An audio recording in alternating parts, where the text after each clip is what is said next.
Nakainuman ko to dun sa ano eh. Sa isa, di ba yung kasama namin kayo nun eh? Ano, dun sa isa?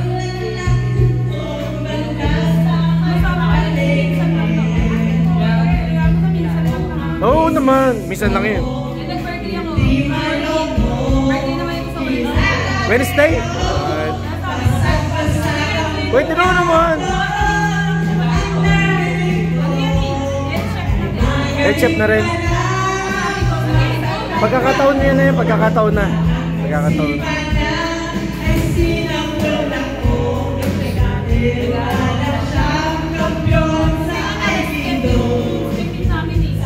May set din kayo, may set din. Hindi kayo makakapunta.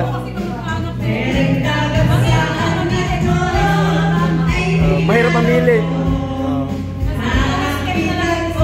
Maaari magkaroon kayo ng ano dyan eh.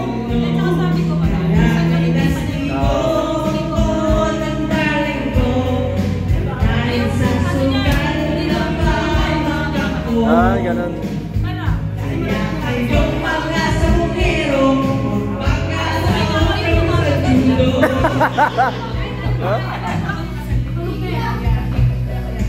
Kesa kasi dito talaga na ano ko siya, na unang meet ko sa kanya, madali siyang kausap talaga. Kumaga ano, alang yabang, walang ganun.